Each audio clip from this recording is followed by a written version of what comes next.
to explore this with you, Actually, especially like why Eastwood's quiet approach was so effective. absolutely. There's a lot to unpack here, beyond just that kind of simple be humble message. Right. The psychology of how Eastwood handles this whole situation, I think, is fascinating. Yeah, for sure. So, Yeah. okay, picture this. First-class cabin. Okay. You're all settled in, maybe enjoying a pre-flight drink. Mm-hmm. You see this businessman decked out in like a sharp suit, just radiating success. You know? Yeah. And he's making these snide comments to an older guy Okay. in a plaid shirt. It's like a classic tale of someone just totally mistaking appearances for actual worth, Right. you know? Yeah.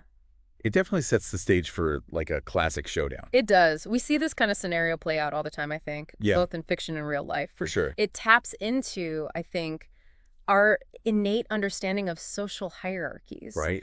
And the ways we judge each other just based on these really superficial cues. Totally.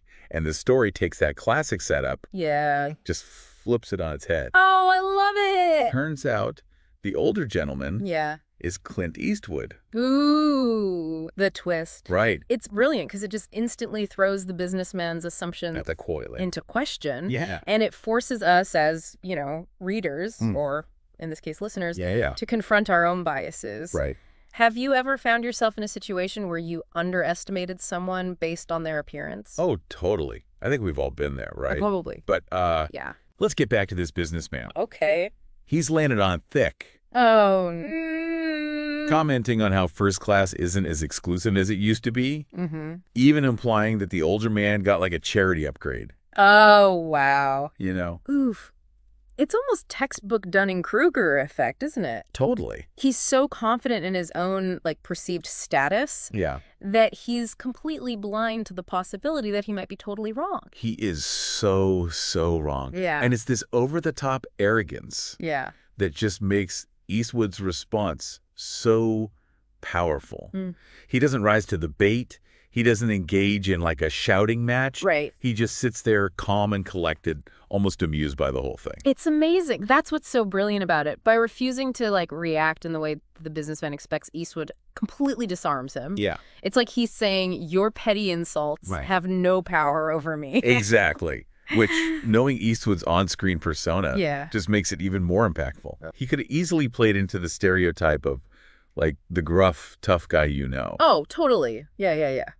But instead, he chooses this, quiet, almost Zen-like response. Exactly. And that's what makes us, the audience, Right. question, is this just Eastwood being Eastwood? Right. Or is there, a deliberate strategy at play here? Yeah. Is he using his fame as, a power move? Totally. Or is this a genuine display of humility? That's such a good question. Yeah. Because it makes you think, what would happen if the older gentleman wasn't Clint Eastwood? Right, exactly. Would the businessman have backed down? It's a fascinating thought experiment Yeah. because, in a way, Eastwood's fame becomes a kind of reveal in the story, Totally. highlighting how easily we can misjudge people just based on appearances. For sure. It plays on our own cultural understanding of who Clint Eastwood is. Right.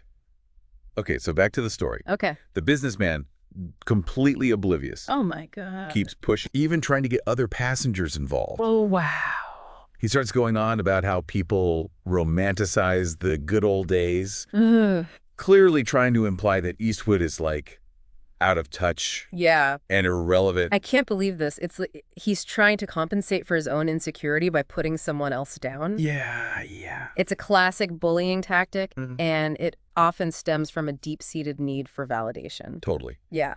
And this is where the tension really starts to build. Oh. The article describes how some passengers look uncomfortable, Yeah. others disapprove, but nobody actually steps in.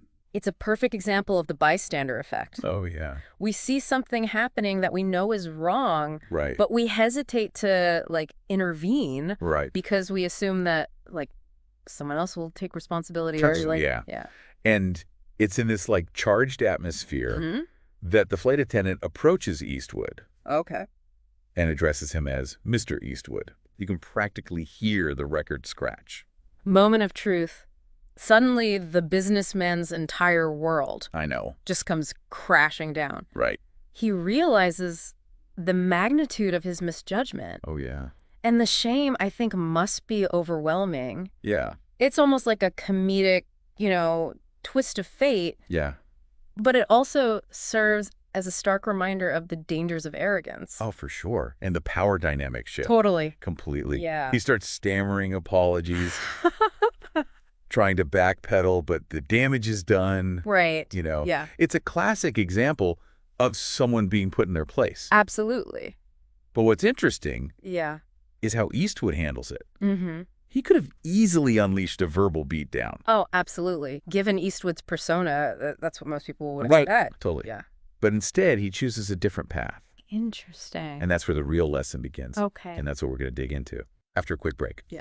So the businessman is totally humbled. Right. Stammering apologies. Yeah. What does Eastwood do? He doesn't gloat. He doesn't even get angry. Yeah. He simply says, and I'm kind of paraphrasing here from the article, Right. people think respect comes with a title or fame, Right. but real respect, Mm-hmm.